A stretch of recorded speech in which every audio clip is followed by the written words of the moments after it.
This is the audio recording intro for the Major General Donahue recording that we made. Timeline is as follows.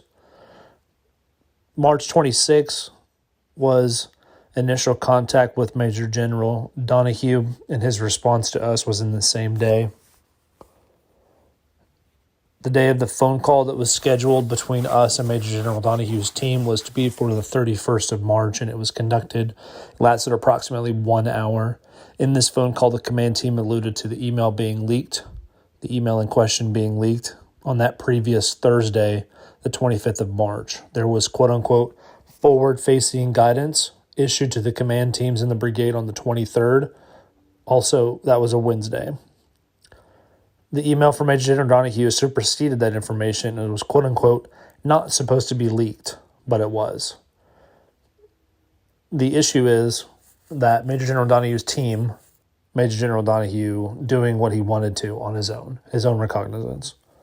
Resolutions for this would be to provide the same level of openness to all facilities across the post, to allow soldiers to eat in the DFAC while being unvaccinated. They should be able to wear their masks in line, but should be able to enjoy the facilities like everyone else. If you compare it to a situation where a family goes to eat in a restaurant, they wear their mask when they're up and down, but while they're seated, they're not wearing it. Ultimately, family members are in the same home, the same household together. They're not transmitting it any more than anybody else is. So meeting them out in public, you would never know. The other thing is the vaccine should not be mandatory, and it is being proposed that way. There is incentivization, and they talk about it specifically ad nauseum in the call.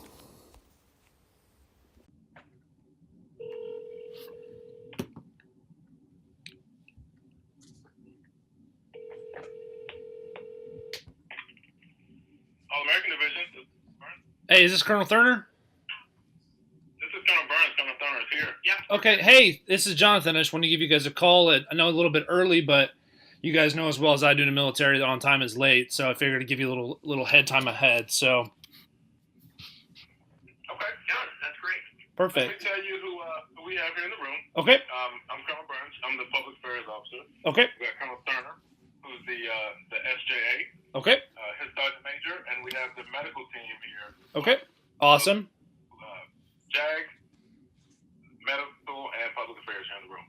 Perfect. Well, I appreciate you guys taking the time to talk to me today. What you were saying something else, sir? I'm sorry. I'm just asking yourself, is it just you on the call? Yeah, it's just me. My name is Jonathan. I'm just here working for a little group of Barracks Lawyerz public affair team. Been doing this for a couple of years now. We recently just kind of started the Facebook group kind of as a way to kind of push on some soldier issues to try to get some help, because ultimately, like I said in the email, the one thing that we want to do is make sure that all soldiers are being taken care of across the board of all ranks and all colors and backgrounds. So. Right. Okay. Well, what we would like to do is, one, I just kind of let you know what we're doing and why we're doing it. Okay. And then we wanted to take the opportunity to listen to your concerns and your issues. Okay, perfect. Okay, so first thing, just to kind of clear up some information, for the last year and a half, or for the last year and some change since COVID started, we've been operating at a degraded capacity. So all meals across all Fort Bragg have been takeout only from the dining halls. Early on, a lot of our restaurants here on Fort Bragg were the same way. Okay. In the gyms, they were closed for quite a while, but when they did finally open, soldiers were allowed to go into the gyms. They just have to do so wearing masks. And one of the other precautions they took inside the gym was to kind of close off all the cardio equipment across all of Fort Bragg. Okay. So I don't think that's the same across DOD or across even the Army, but that's kind of what we were facing here. So no treadmills, no ellipticals, no Jacob's ladder or anything like that. Okay. Our soldiers haven't been able to access those things. And I'm assuming your prior service, so you know what it's like to grab your lunch from the DFAC and then have to walk back 40 miles to your barracks. I do. What that's going to look like and taste like when you get there. Yep, I do. So that's the environment that we've been in over the last year. Okay. And it hasn't been very healthy for the force. We've had a lot of issues that we can't directly contribute to it, but everyone knows that kind of COVID is a really stressful a really stressful factor in a lot of soldiers' lives. Okay. So with this new move, what we have been able to do is expand. We will continue to do everything that I just outlined, but we're able to expand that and offer a little bit more to the soldiers who have been fully vaccinated, and we think they have a little bit more protection. Okay. So what that means is the DFAC will still, again, be open for everyone. Every soldier can get in DFAC. But if you are fully vaccinated, you can now dine inside the DFAC. In the gyms, we have 14 gyms across Fort Bragg. One of those 14 gyms is designated as a fully vaccinated gym. That means the staff is fully vaccinated, and every soldier that goes in there is fully vaccinated as well. So those soldiers can now, what we've been able to do in that gym is open up the cardiovascular equipment, and we also have been able to allow soldiers to participate in that gym without a mask. So every soldier still has a gym that they can go to. If they haven't been vaccinated, they just have to continue to wear a mask, and they cannot use the cardio equipment because it's not open in those other gyms. Okay. That's kind of where we are and what we've been doing. It's kind of gotten a little some misinformation out on the internet. I've taken some calls from concerned parents and individuals because it seems like we're not allowing soldiers to eat, but that's not the case. So Right. that's kind of where we are. Okay. And I wanted to I'll give you the floor and kind of listen to your concerns. No, I appreciate that. I don't feel like you guys were ever to the point where you were refusing soldiers chow. Like I've had my finger to the pulse of the internet for a while on soldier issues like that, and the things that I've seen coming from you guys are in no way comparison to some of the things that I've seen in other units and other services across the board. So I think you guys are doing good things. I don't want you to think that I'm just trying to brag on you guys, or not brag necessarily, but just trying to bag on or make fun of or hit on you guys for your low points and your high points. All I'm concerned about is, and all we're concerned about is, getting correct information out there to stop disinformation, to stop the misinformation. But more importantly, we want to make sure that soldiers are getting taken care of, because we do have a lot of soldiers on our rolls and like that look at our Facebook page and see our postings, and a lot of them are from the 82nd. We've got guys from all over all over ForceCom, all over the military in general, and it's our duty to make sure that they have the correct information. So normally when we see a policy letter from the general, specifically like the one in question that started this whole thing, we see a lot of red flags in there, specifically, soldier issues, the chow thing, the exclusivity versus the inclusivity of it. And to be honest with you, it set off a bunch of red flags, and that's why we started this whole process.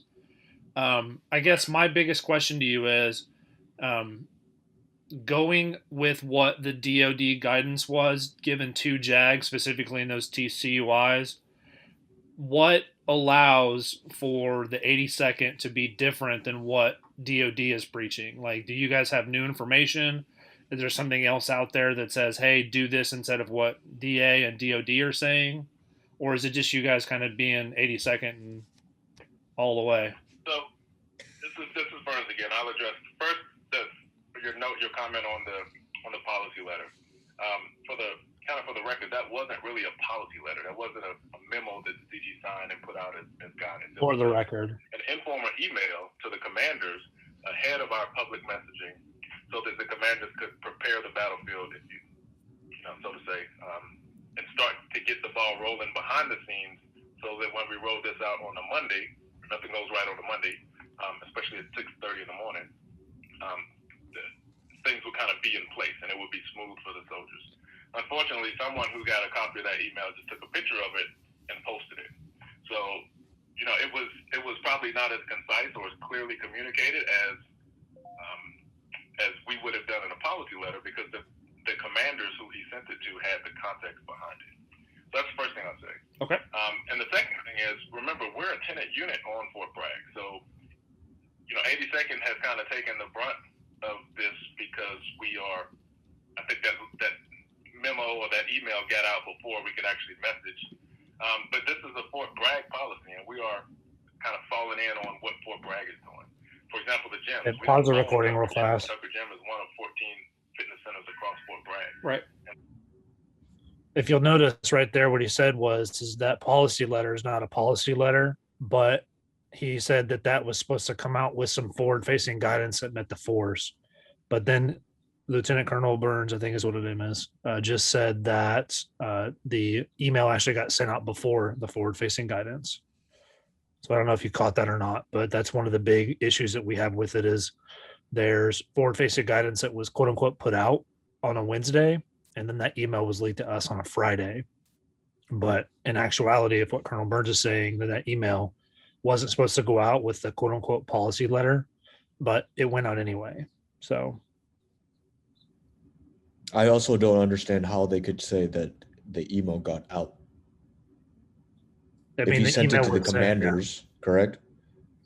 I Yeah. mean, that absolutely. doesn't make any sense. He sent the email to the commanders, but Yeah, the forward-facing guidance was for everybody, and then the email that we have and that got leaked was for commanders. So again, with typical 80-second fashion, they're giving more information to the command team so that they can deal with situations, but not giving that full information to the soldiers and the people that actually are going to execute. alrighty, keep on going. Senior mission commander decided to make that the fully vaccinated gym. It's not just for 82nd. Anybody on Fort Bragg or any dependent can use that gym as well who's been fully vaccinated. Okay. And I understand that. And, I get what you guys are saying as far as that goes. And the 82nd being a tenant unit on Fort Bragg. You guys don't run Fort Bragg. And, honestly, I understand that completely and fully. I don't want to have any misconceptions in there that Fort Bragg is specifically run by the 82nd. However, the largest unit on that base, if I'm not mistaken, is 82nd, correct? Right, yep. 18,000 veterans. Okay, so out of the 18,000 people there, the information that I also was reporting on was that approximately 20% of those paratroopers have chosen to get the vaccine. Is that still accurate, or is that an inaccurate number?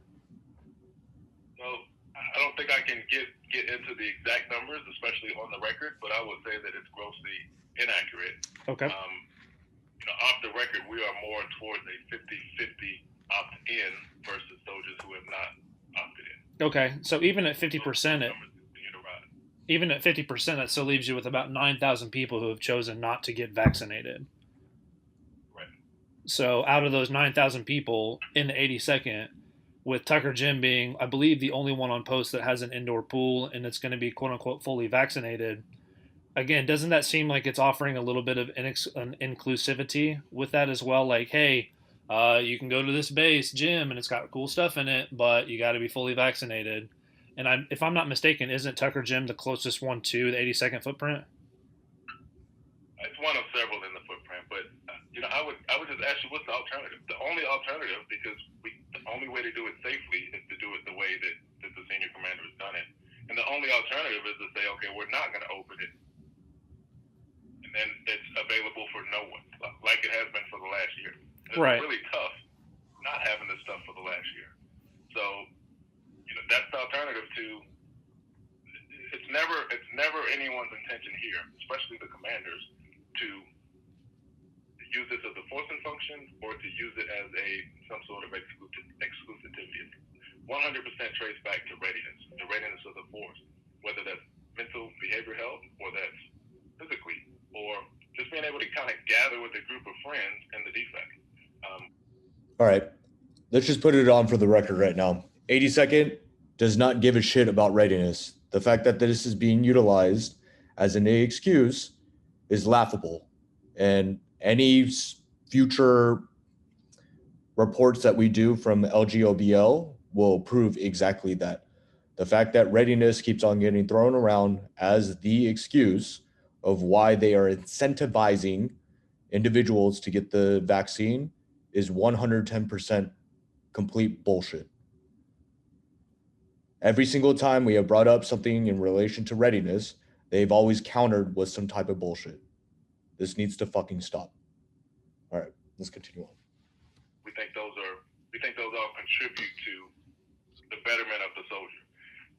And again, until we get in a better place with the vaccinations, the alternative is to not have it for anyone. And the term misery love company sometimes fits, but this is not one of those times. It's not very good from what we've seen. Okay. I can understand that. Another question that I have is it was stated that brigade and battalion leadership will be present to check identification and vaccine cards for overall compliance. The purpose there was to reduce stress at the friction points. When that policy email came out, was that still the intended guidance after the fact? Because in my honest opinion, sir, I feel like if a general puts a letter out on a Friday and then things change on a Monday, I kind of feel like why would he put the email out on a Friday? Yeah. So yeah, leaders being present is the thing for us regardless. And that's battalion command. So the general speaks directly to battalion commanders. That's who he insinuates, and that's his audience of action. Right. Battalion commanders talk to platoon leaders. Brigade commanders talk to company commanders. So each leader at each level speaks to a different population.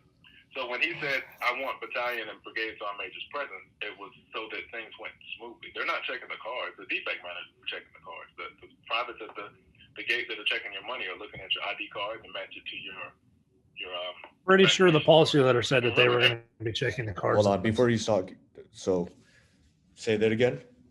I'm pretty sure that the the email specifically said that battalion commander or battalion leadership would be present to reduce friction, but that they were going to be checking the cards. It doesn't, I mean, not that it matters, but the bottom line of that is, the bottom line of that is, regardless, they shouldn't have to check ID cards because it shouldn't matter. Like, you should be able to eat chow. Like, they're basically saying, you're not good enough to eat in this defect. You have to get a to-go bag and take it back home. Commanders, a follow-up to this up note to add specificity on how we reopen the defects and gyms in our division footprint. As we open up on Monday morning, I expect commanders and leaders to be present and engaged so that we reduce the stress at these known friction points. Why would it be a friction point? I mean, it's definitely a friction point, but I mean, at the same time, like, if he's denying access for those individuals that do not have actual vaccine cards, yeah, they already know that 9,000 soldiers do not have vaccine cards. Therefore, why would it be a friction point? Exactly. The other half of that is this email came out on a Friday. The objective is to reduce friction for a Monday. So between the time that this was pinned and time that this was sent out on that Friday, there's 0 to none time where these commanders can influence company commanders, battalion commanders, and the soldiers themselves. There's not enough time to get that information out there. So there's absolutely going to be friction the following day, specifically when the forward-facing guidance was issued on the Wednesday prior. Majority of the people aren't going to check the Facebook page for new updates just because that's not how things work. The military has never relied on using a Facebook page to disseminate information. What they're doing is they're making it more difficult for soldiers to do soldier things, such as workout, such as eat chow, which are the two basic tenets of being a soldier that you should get from your leadership. And they're using the guise of, oh, well, this wasn't supposed to get sent out. Well, I'm really sorry that this got sent out. But at the end of the day, if you're not willing to put your name at the bottom of a piece of paper that says it's yours, you're not willing to own up to it. Like, what's the point? But at the same time, Major General Donahue wrote this email to the commanders, and there's nothing in this that says, hey, Monday morning, this is what we're doing. All it says is a follow-up note to add specificity on how we reopen the defects and gym in our division footprint. Just like you said earlier, the command being present and engaged to reduce stress at friction points. So it's just frustrating that they are above the law. My question would also be, what is the actual change of process in order for them to believe that there's going to be a friction point? That's my question. That's true. And that's like, if that's the case, then if they're allowing people that are double vaccinated plus 14 days to eat in the DFAC, like, good for them. But what about the other people? Again, it's an inclusivity thing, but they're going to point that back to Readiness here in a couple minutes. So, okay. So we'll keep on going right now. Soldier who is not going to dine in still has to show their ID card, pay their money or whatever. I ate at the DFAC 2 Mondays ago. And I had to show my ID card. I had to wait in line. It's pretty long. And then you go in, you get your food, and you get it to go. But that was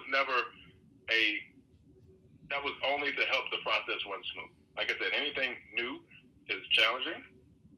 Of course. So leaders being present helps reduce those challenges.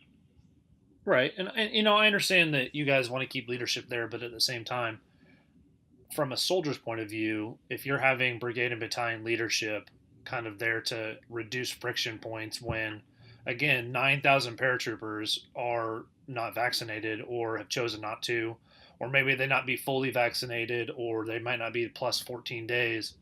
9,000 people is still a lot of people to get grab and go bags. You and I both know that grab and go bags quality is far different than actually sitting in the DFAC. And Exactly. with new guidance coming down from the White House that's been pushed out to social media networks and news outlets everywhere else, they're going to start requiring vaccination passports to do certain things. Of course, there's going to be pushback with that as well, just because it's, a tracking system, so on and so forth, but I'm not going to get into that right now. But with your unit and 9,000 people not being vaccinated, 9,000 people are not with the opportunity to sit with their friends in the DFAC or whatever else, when in all actuality, if you go to a restaurant with your family, you sit at the table and you take your mask off. You might still be 6 feet away from other people, but you're still there in a group. Your family may not be vaccinated. You may not be either. Honestly, it's up to that person.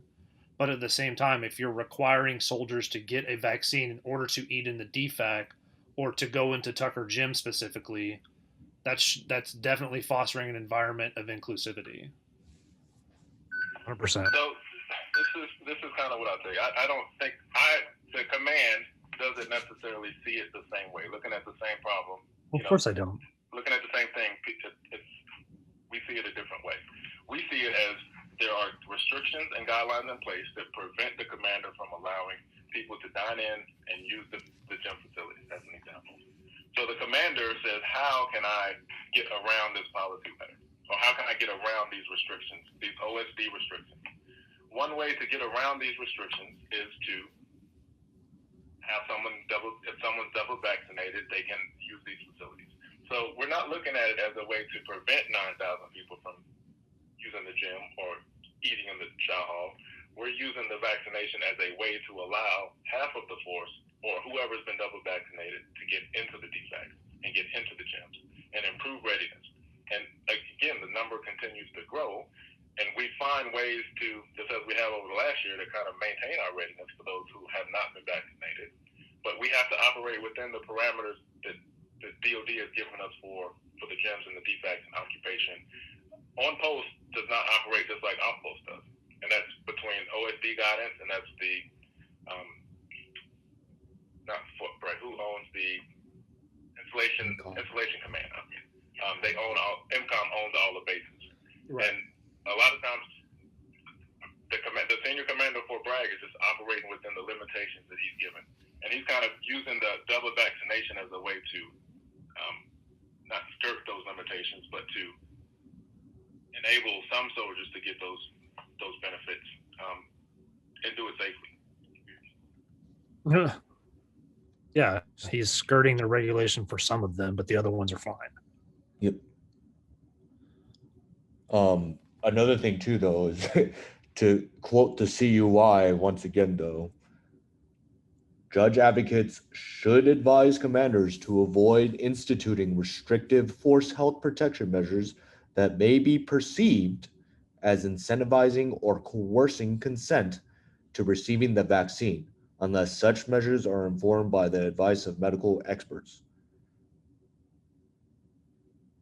Correct. I don't know why there is a deviation from that. That is pretty clear cut. But we'll continue on. And I understand where you're coming from, and I get that. But at the same time, again, if DOD or DA policy says, all things will be the color blue, there's different shades of blue across the board. There's light blues, dark blues, navies, but there's also blue. So whether you look at something, whether it's blue, or you look at it whether it's light blue, technically there's still two shades of blue. In the situation that you're involving with soldiers, having soldiers who are vaccinated they're allowed to do as they wish. So it seems it does, it does show as an incentive to get that vaccine when, one, it's not been FDA approved, and it hasn't as of today. None of the three have been officially FDA approved, and they're not mandatory because of that. But in order to eat at said chow hall or work out at said gym, you have to have the vaccine. Correct? Correct. You have to be fully vaccinated. Okay. So that in itself is an incentive to get the vaccine. Again, Yes. that shows inclusivity and being exclusive in general. Like, oh, well, you're not a member of this club because you don't have the vaccine. Yes. But we can't force you to get it because it's not mandatory. Yes. We have not. So again, the alternative is to not allow anybody to do it, and that's Okay. I mean, that's the alternative. Allow everybody to do it. You could go either side of the spectrum, you guys, but whatever. Yeah. All right, continue on. And is that what you would? I don't think anybody would advocate for that. I mean, who doesn't want to fit in the defect? Who doesn't want to be able to go to the gym? We cannot. It's not even an option for us to open up all the gyms, full equipment, and open up all the defects for everybody to sit in. It's just not on the table as an option. What we were able to do is open it up for people who've been fully vaccinated. Right, but again, I'm sorry. Go ahead. Alternative would be the only way to treat everybody equally with the limitations that we have is to not allow anyone to do it. And I don't think that's what anybody wants. No, I don't think that's the right answer either. But I also don't think it's fair that a certain group of people get extra privileges because they've chosen to get a vaccine. Valid. But again, like I said, I'm not trying to get in the weeds of my personal feelings. All I'm expressing is that the things that we've got from the general public and our general following group is that it's showing an error, or excuse me, what's the word I'm looking for? It's showing more of a field of inclusivity when you say you can only work out here if you've been fully vaccinated. So if I'm a soldier living in the barracks and I had to walk to a gym, for instance, I would want to walk to the gym that's closest to me to work out. I would want to walk to the closest dining facility because I don't want to go very far. I also don't want to continue to waste my money on DoorDash or food being delivered to me, but I also don't want to continue to eat to-go bags every single day. So as an incentive, it's, do I get the vaccine, whether it may not be what I want, specifically to enter my body as a vaccine, because again, it's only been around for a year. It's not FDA approved. Is that something that I'm willing to do in order to work out? Like, I get what you're saying as far as, oh, well, the other option is nobody gets to do anything. Well, that doesn't work across the board. We've seen across the board that's a fail. And I understand where you guys are trying to do with letting people do as they want. But to be honest with you, looking at it from the floor view, it shows inclusivity. Yeah. So I don't think anybody in the room, it's obviously the elephant in the room. And I think, I don't want to say that we don't acknowledge that. So we acknowledge that some people who have decided not to get the vaccine or to wait, or those who can't get the vaccine, they're going to face some limitations. But I think they face those same limitations across the world right now. It's just a bad situation that we're in. It's not true at all. For us, That's inaccurate completely. 100% inaccurate. People all across the country are able to go eat. They're able to go to Target and shop, and Target's not requiring everybody that enters Target to get a vaccine. It's a vaccine card. No. I actually, what's funny too, though, is over in the Arizona area, there's a particular restaurant that they actually state on the door, no masks allowed. Right. So, but sure, 82nd, you guys are right. Dummies. All right, I'm going to continue on. Being vaccinated equals readiness. And that's, for the commander, that's all he's trying to get it back to is the readiness of the force. Okay. So using behavioral, physical, again, a year, everyone has been taken out, everyone has been working on the gym and the boxes, right? A way to improve the readiness in the force is to find a way to allow some of our soldiers to get back to using these facilities. Right. And this is the way that we've been able to get to it. Okay, I understand that. But I would also challenge them to say that go to the command operating footprints.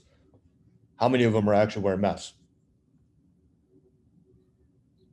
That's valid. I don't know. I mean, it's hard to say for sure. Speaking from experience and from our followers' experience, they don't wear masks. All of this is complete bullshit. Of course it is. 82nd, you fucking know better. That's what it boils down to. But we'll continue on. The Jags. Well, yeah, I'm only going to offer too, just in terms of your description of their day 2 standards. I mean, the CDC guidance has different standards for people who have been vaccinated plus 14 days. And that's just a reality. And if you look across the globe now, there are countries that are going to allow people in who have been vaccinated and they won't allow others to come in. That's just, unfortunately, as everyone tries to deal with this pandemic, those are some of the hard decisions that are being made. So in terms of the decisions we're making here, we're following the CDC guidance. And so when there's flexibility under CDC guidance for people who have been vaccinated, we want to allow, otherwise we're now not allowing them to take advantage of what the CDC has allowed, which is to gather indoors with other fully vaccinated people. What was this guy's name again? I don't remember his name from the beginning, but that's the medical guy. He likes to jump in occasionally and spout off random medical shit that's inaccurate. Okay, we'll continue on. He's pretty cool. That's what we've allowed in 2 limited circumstances. And so otherwise you're now saying that those soldiers can't get what the CDC is offering them, only because others have chosen not to take the vaccine. So, right, we're not going that route, as Colonel Burns pointed out. Okay. Taking everything away from, we're allowing folks to take advantage of what the government is allowing. Allowing folks to take advantage of a situation. Yeah, you guys are allowing people to do things by making it impossible for them to enjoy every single day activities. But to get back to what I believe Colonel Burns was saying, as far as readiness goes, right now you guys are at 50% readiness. So there's, in my opinion, I don't think that is deployable, correct? No, I wasn't saying that we're 50% readiness. I'm saying that we are our opt-in. That was probably the best part. I wrote it down. He definitely did.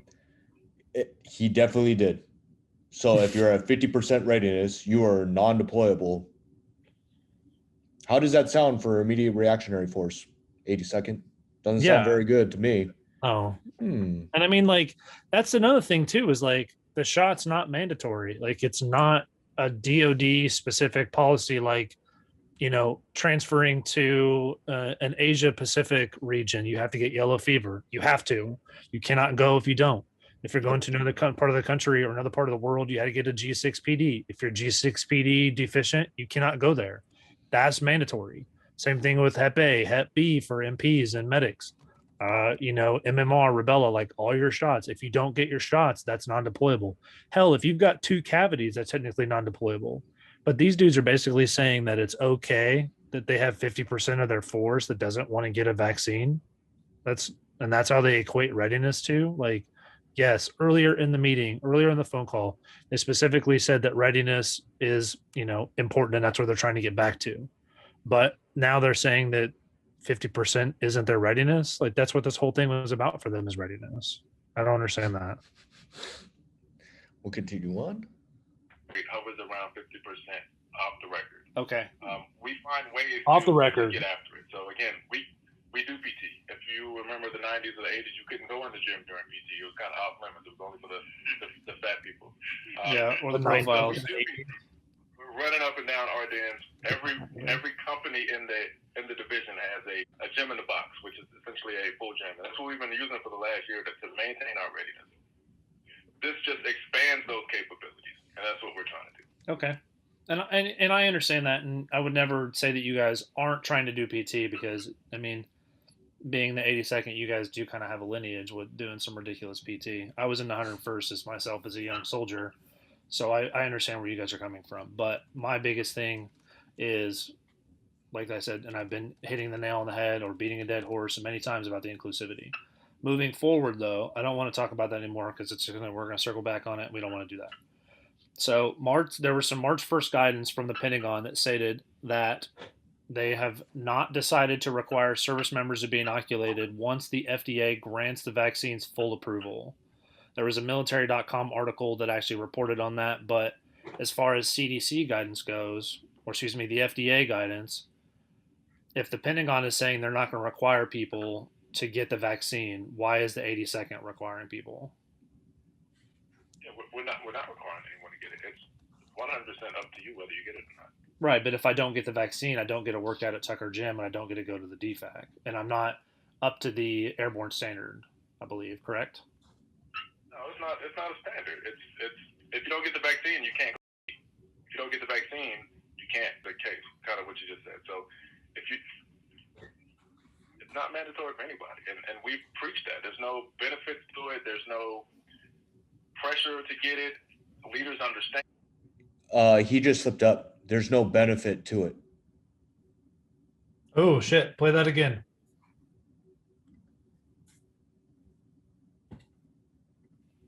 It's not mandatory for anybody, and we preach that. There's no benefits to it.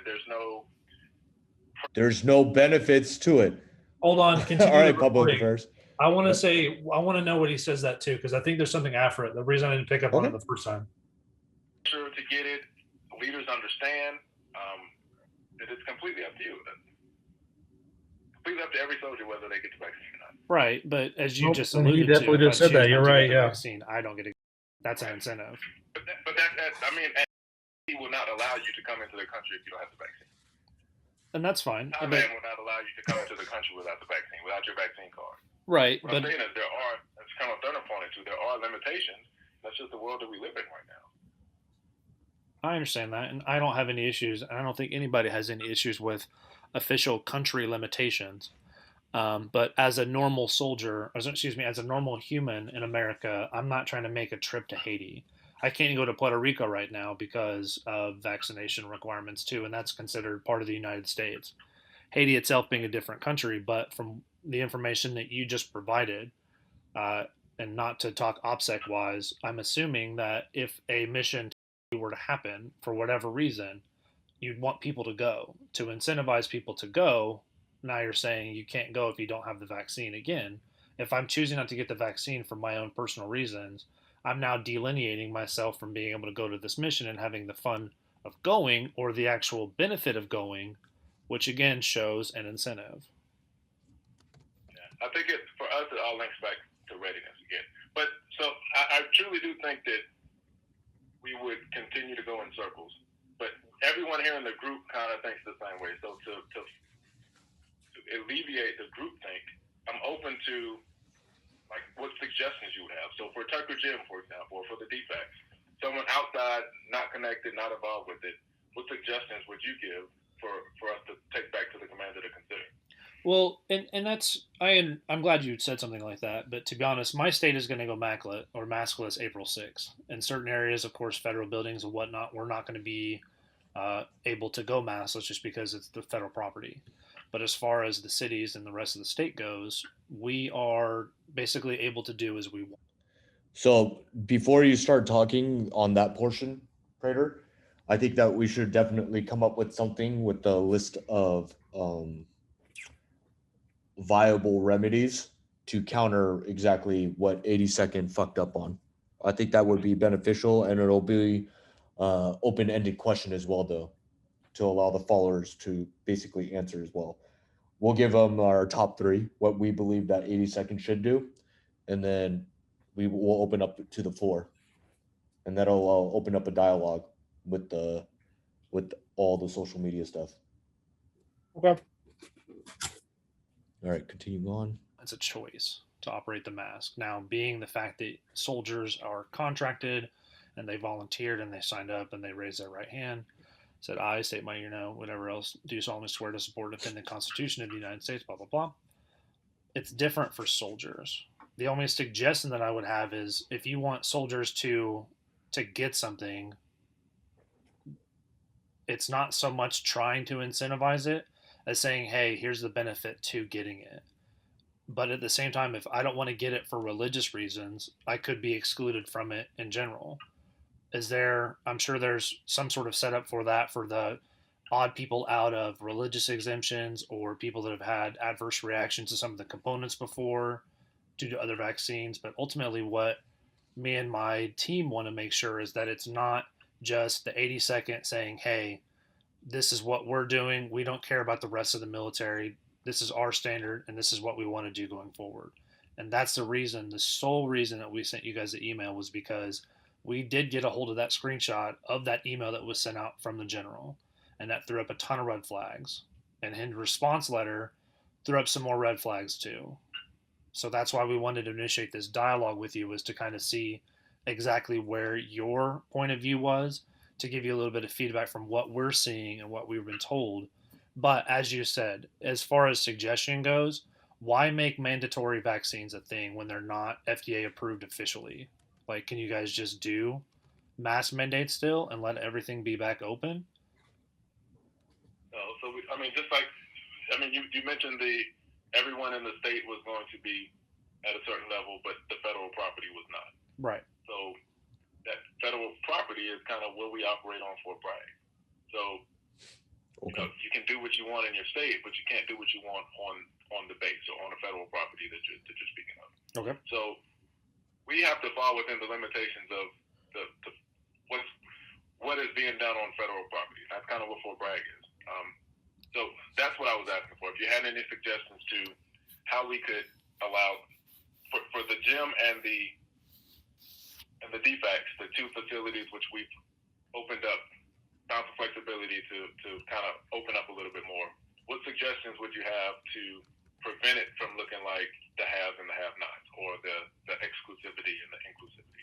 How can we prevent that and still allow some soldiers to use it? Okay. The only alternative we have, or we know, is kind of what we've been doing the last year: takeout and no cardio. Right. I understand I understand your point of view. The suggestion I have, before I get to that, let me ask you one more question. Is Tucker Gym and the DFAC in question, are they the only ones that are requiring to be fully vaccinated? Yes, Tucker Gym is one of 14 gyms on post. It's one of at least 3 in the division footprint. Maybe 4. Maybe 3 or 4 in the division footprint, and it's one of 14. And all of the DFACs work all takeout. Now the DFACs are takeout still, plus dine-in for fully vaccinated soldiers. Okay, so all the DFACs so are now. Take anything away from anybody. We just expanded. Okay, so all the DFACs now are, you have to be fully vaccinated to eat in the DFAC. If you're fully vaccinated, you can eat in the DFAC now. Before, you could not. Before, everyone was takeout, vaccinated or not. Gotcha. And then the other 13 gyms are, you can still work out if you're not vaccinated. Yes, absolutely. They don't have cardio. There's no cardio equipment. That was a big benefit of opening Tucker to vaccine only, because as you know, when you're doing cardio, that's when you propel. Breathing. Yeah, that's when you breathe hard and propel. So at base-wide policy for the last year, we've had no cardio equipment. So if you're on the profile, you had no rower, you had no elliptical machine. Everything was closed on Fort Bragg. This is a way that we've been able to open it up in a limited capacity. So 6:30 to 8 is paratroopers and that are fully vaccinated, and after 9 o'clock, it's at Tucker Gym. It is paratroopers and dependents. And it's not just 82nd. It's got some 16th MPs, got some 18th Airborne Corps, Force Scouts come over. It's open to the whole base. But it's only people that are vaccinated. The only suggestion that I would have would be to make everything across the post the same, so that it doesn't offer that feeling of being inclusive. Obviously, you guys can't do that because not everybody's going to be vaccinated fully. Again, you've got 9,000 people that are choosing not to get the vaccine on their own. They're not being forced to do it yet. At some point, it will. One thing you touched on earlier was that federal property operates different than state property versus, national property, whatever.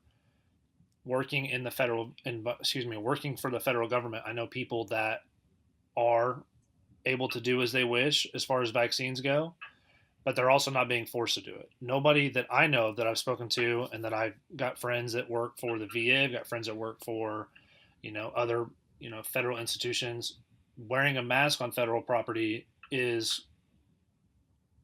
a mandate, yes. But at the same time, those masks have not been associated with any sort of full on, disease blocking or bacteria blocking or pathogen blocking.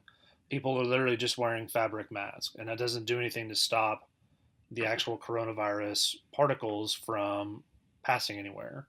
So whether I'm doing cardio and or walking or jogging briskly or working out doing weights, or if I'm doing high intensity workouts, or if I'm doing CrossFit and I'm not wearing a mask, like you can even look at the NCAA championships, and the players are doing that without masks on, and they're expelling.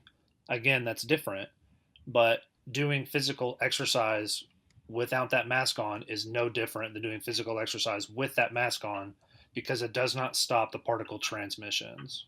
Am I correct on that, medical? That's inaccurate. CDC does have studies that have proven that wearing a cloth mask does prevent the spread. If I were to have the disease itself, it prevents me from spreading it drastically to other people. Now, I don't have a respirator mask that prevents me from inhaling it. That is correct.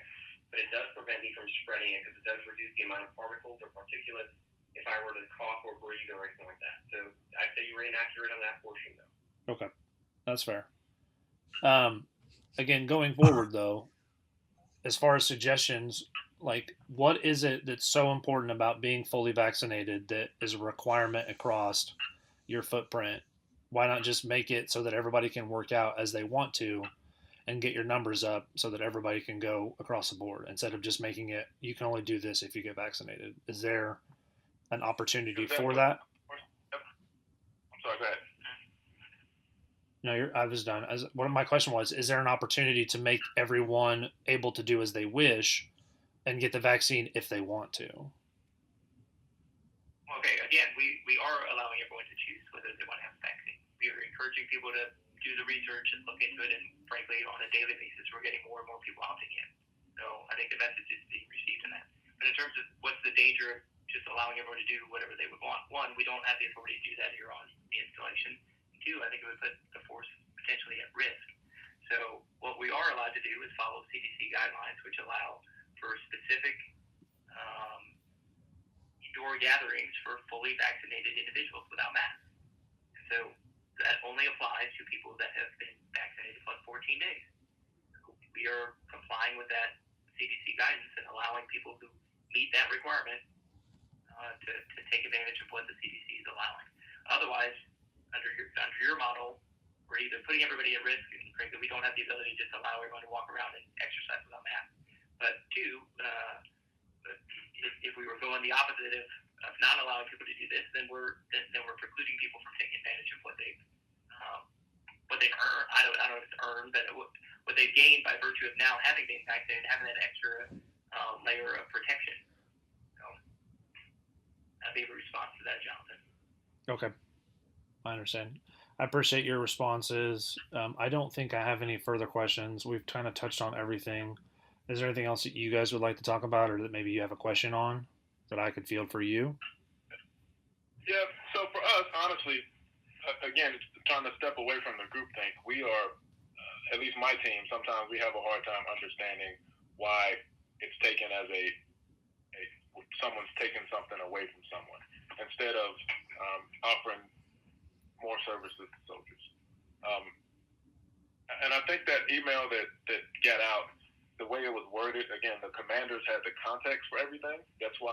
This has nothing to do with what was taken away. I know. It's the problem that we don't follow the same type of guidelines that we put out. We hold a double standard for everybody. That's what the problem is. It's not because they're taking away shit. No, it's because I hate when they say that. Yeah, Fucking it irks me. Yeah, no, it's pretty great. I get the feeling that they are the only ones that feel they're justified with what they've said. I feel like they are the only individuals that matter. I feel like their rules and their mandates and their things that they're saying are the only things that matter. And I touch on it numerous times with them about the DoD guidance, the DA guidance, stuff from the Pentagon, like CDC guidance. And they're just like, well, this is how we feel. This is how we feel. Okay, great. I understand how you guys feel about the situation 100%. That's not a question in my mind how the 82nd feels about something. The common denominator here is arrogance. And the issue is, in order for there to be force protection, you have to protect the force. You can't just protect the force with a fucking mandatory mask or mandatory vaccination thing. Like, well, if you want better food, guess you better get a shot. If you want to go to the gym and do cardio indoors, well, guess you better get a shot. On the other hand, I could just not get the shot and go run outdoors and then do the rest of my workout in a gym. I don't have to get the vaccine for that. But what I can't get is DFAC food that is a right and something that I am allowed to be given. Especially and if you don't get separate. Yeah, if you don't get separate, and the separate thing is a different story. We're talking mostly about barracks members. So if I'm Jody Snuffy Face in the barracks and I'm getting money for food that's coming out of my paycheck, I should be able to use that money, or I should be able to use the DFAC accordingly.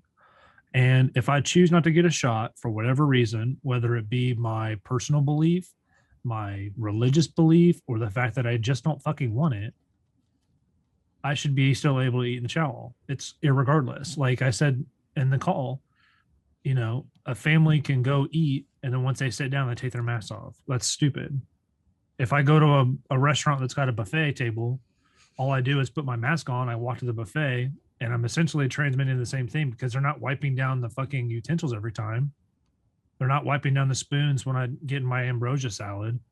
Like if it's a place where they're handing you the food or they're issuing you the food, then that's a different thing. But at the same time, it's still not anything special because it's literally I'm wearing a cloth mask looking at the buffet table. And I'm like, my fat fingers would like macaroni and cheese and mashed potatoes and all the other things. And everybody else is doing the same shit. But when I get back to the table, I take my mask off. But I can't guarantee other people in the restaurant have received vaccine or not. I can't guarantee other people in the restaurant are actually going to be wearing their masks because a lot of people feel like they can just do whatever they want and not wear them. So your arbitrary rule of, oh, you have to have a mask to enter this place? No, I don't. So why is the 82nd arbitrarily saying, oh, well, in order to do this cool thing that's not even really that cool, you have to have a mask? Oh, I know why, because they're arrogant fucking dickheads. All right, let's finish it up.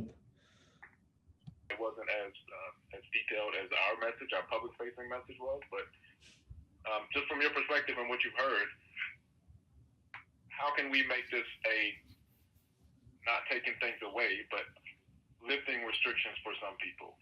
How can we make it seem as if we're lifting restrictions versus taking things away or creating an environment of exclusivity? Is there an opportunity to?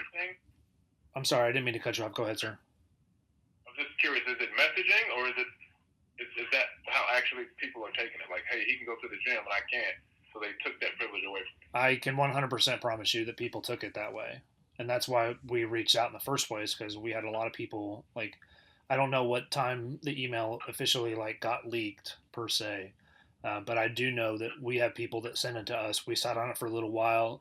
The U.S. Army WTF moments got it before we did, and they decided that it wasn't something that they wanted to deal with for whatever reason. And I don't know if you guys are aware of this or not, but U.S. Army WTF moments has former high-ranking enlisted personnel on their roles as admins and former admins, and they decided not to touch it. But being that we are a group of barracks lawyers, I know you guys all know what that means. We're familiar with how the Army works as a whole. We know that the Army kind of does shady things every once in a while. I'm not saying that what you guys are doing by any means is shady. I don't feel like you guys are doing anything illegal. But we definitely had soldiers that were like, yo, this is jacked up. Like, what's going on with 82nd? Why do they feel like they're better than everybody else? What's going on behind this?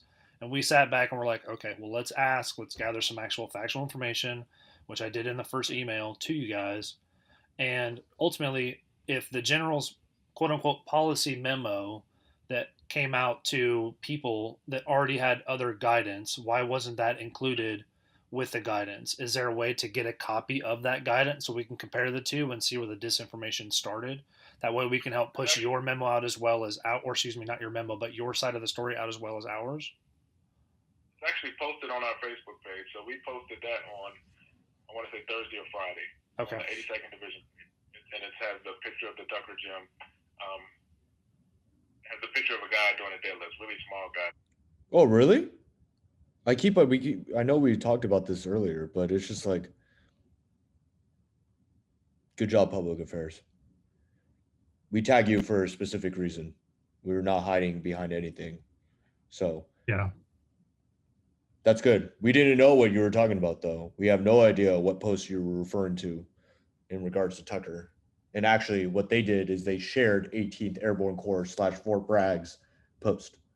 It's not even their damn post. So yeah. Make America great again. And you got like 10-pound plates doing deadlift. But again, you got to start somewhere. Our messaging intent was, hey, let's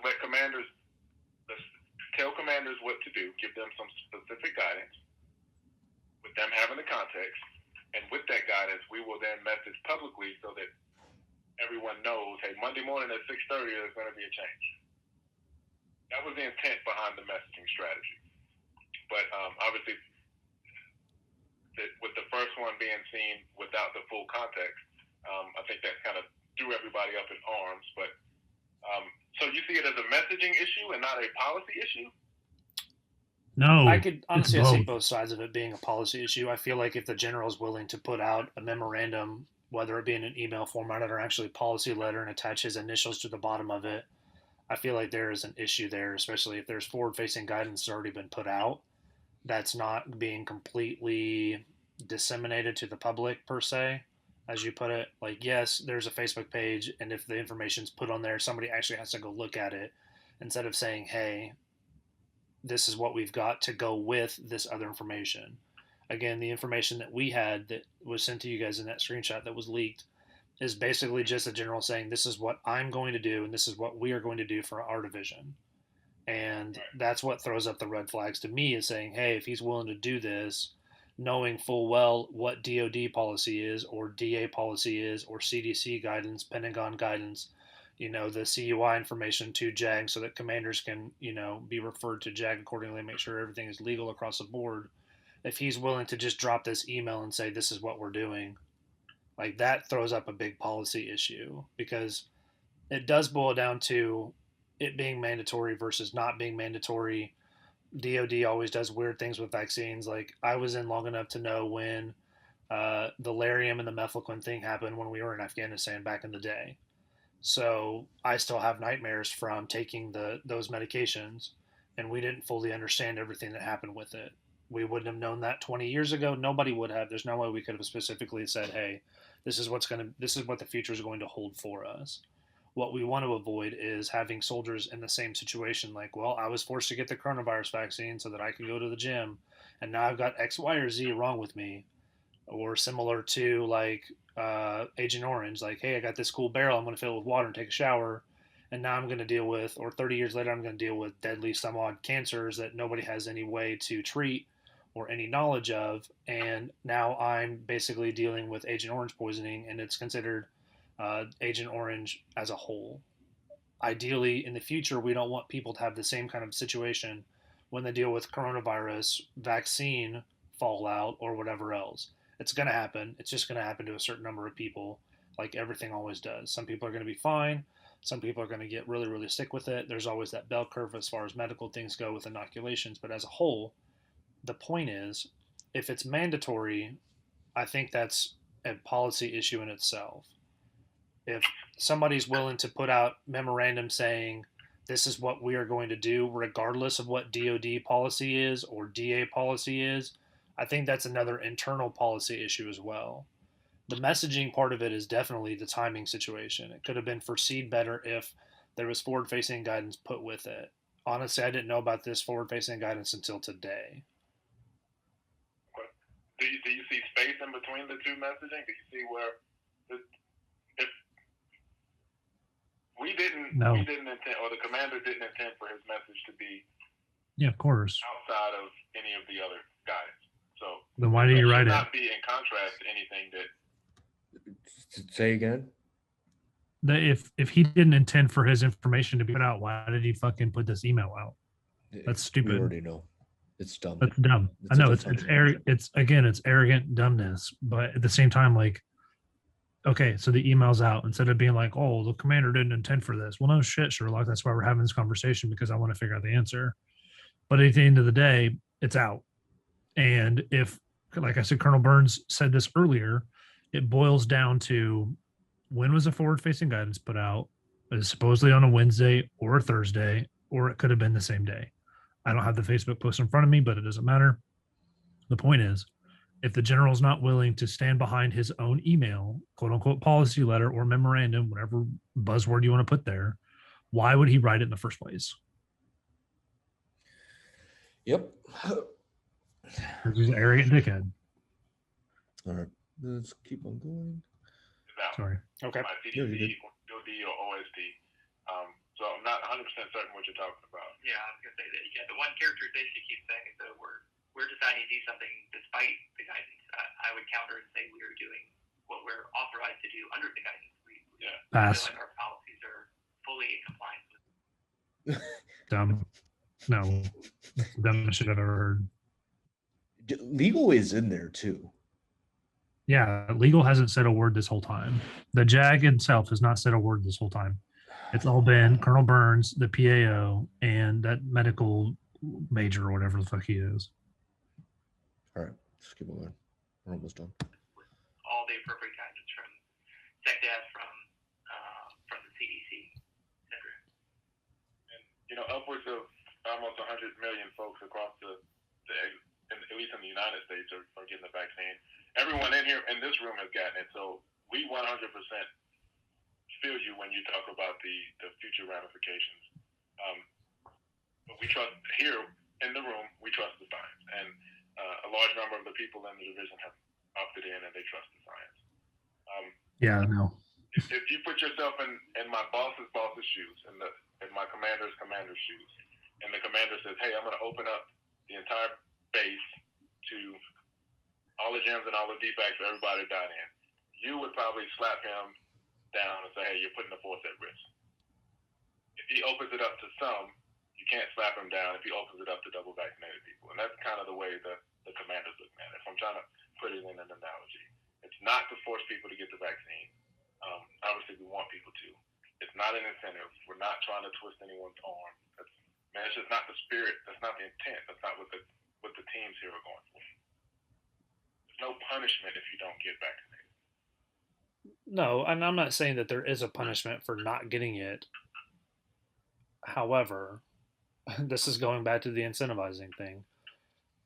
It's recommended to get it because, like you said earlier, the thing, the close gym, being able to do cardio inside, because it's coming around that time of the year where I've been in Georgia, I've been in, Kentucky, I've been in Florida, in Alabama, and the South in general in, April, May, June, July, August, September. And it's getting into that time of the year where people are going to want to run indoors because it's miserable outside and nobody wants to do that every single day.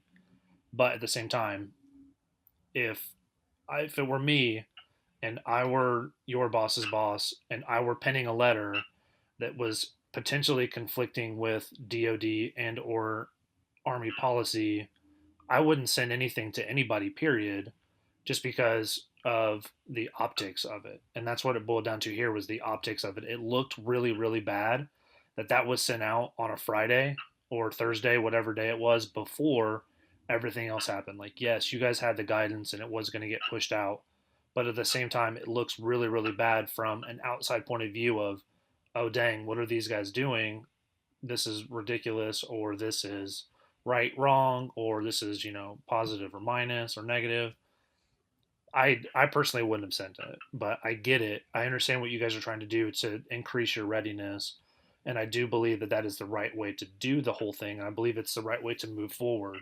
But the one thing that I want to touch on before we go anywhere is the general's comment of this is a good thing. It's an opportunity to get back to what normal looks like, and it's important that we get this right. Those were his words, talking about making sure that people knew. And if I'm wrong on this, correct me, but I do believe his message was that getting back to right, everybody being physically fit and physically able to do their job for mission readiness means getting the vaccine. Is that accurate? No, I'm not 100% certain what your question is. I've heard Dr. Fauci say this is a step towards getting back to normal. So, I mean, it's out there in the lexicon. I don't want to hog the conversation. I'm gonna let our doc speak for just a second. Is that okay? That's fine. Hey, Jonathan, this is Major Zelensky. I'm the Division PA here. So I guess my point to bring up the question was what you're talking about for incentivizing the vaccine versus kind of like punishing or punitive. So right now, this vaccine itself is just a whole, it's under authorized through the Emergency Authorization Act, and it's approved for everyone else. It has the studies, the back and everything like that, 95% effective. So the commander really wants to do is protect the force to prevent people from getting it. The people who have the vaccine are protected, have less likely to transmit, and less likely to become ill. That's the truth of it. So this allows us to get back to normal, get back to doing the things we normally do, eat in the dining facilities, eat in the restaurants, just do PT in the gym and everything like that without having other people get sick or ill. And it prevents people from spreading it to other people who are higher risk. That's what getting the vaccine means, and the studies back that 100%. Okay. I understand where you're coming from with that, sir, but at the same time, hasn't there been official guidance, or maybe not official guidance, but some sort of guidance that says that the vaccine may not work as well? It does not work as well? May not work. No, there is no official guidance that says that. All the studies point towards 95% of the Pfizer vaccine has 95% reducing the spread and the risk of serious illness. Okay. I haven't done the Say again. Play that again.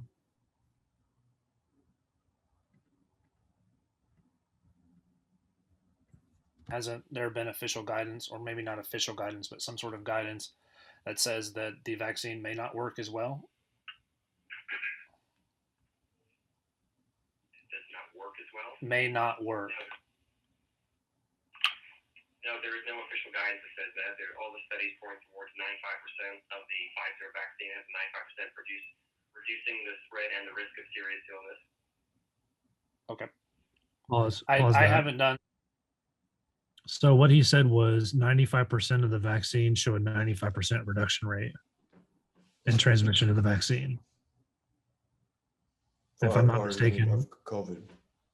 Right. So that's one vaccine out of 3 that's 95% effective on 95% effectiveness. If he didn't step on his words. Either way, a 95% effectiveness still gives a 5% ineffectivity, which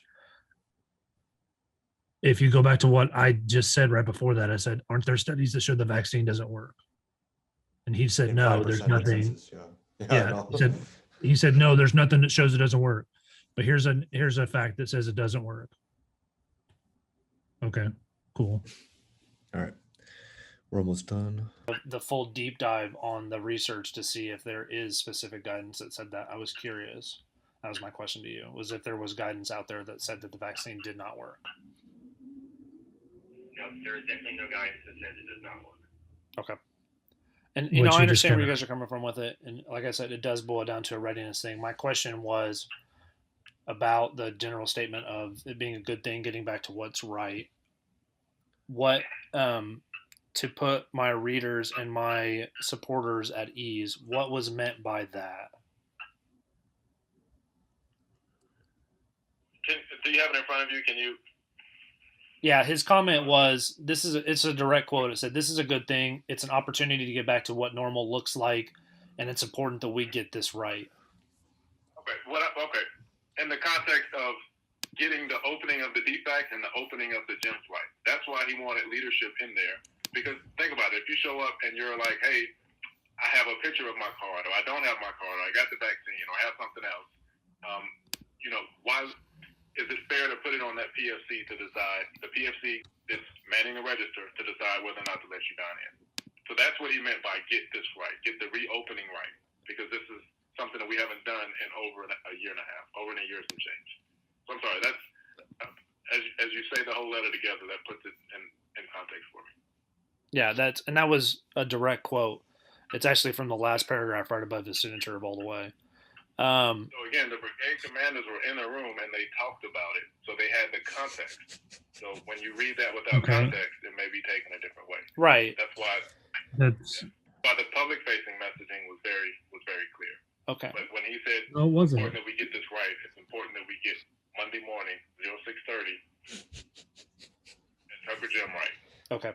So Meanwhile, that forward this email facing got guidance sent came out out, you at said 2 on o'clock Thursday. Friday. Hold on, you're talking all over yourself. What? Sorry. The email got sent out at fucking 2 o'clock on a Friday, probably.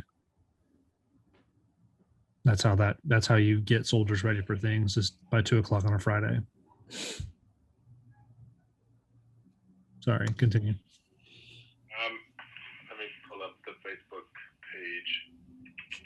And then my next question to that will be, when did this email get sent to the commanders? That was the day before.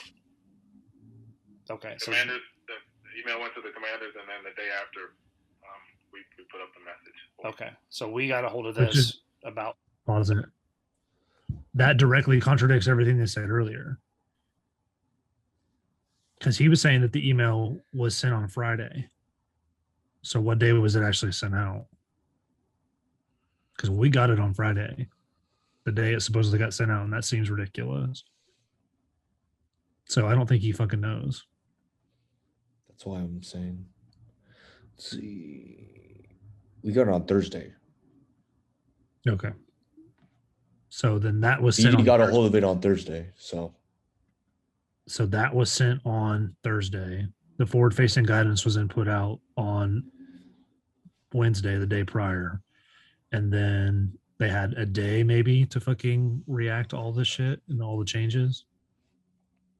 Cool. all right. Yay, readiness. 48 hours after it had already been sent, give or take, plus or minus.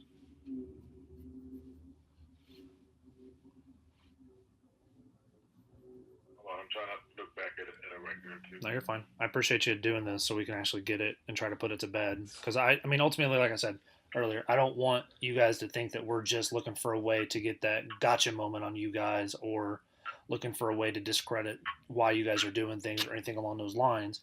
I just wanted to figure out, and our team just wants to figure out what the right answer actually is.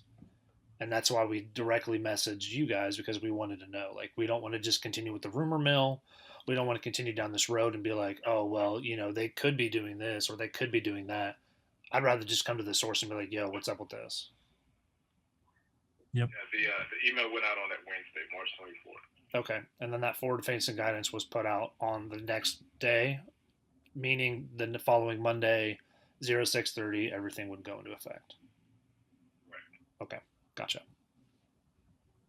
I hope that clears.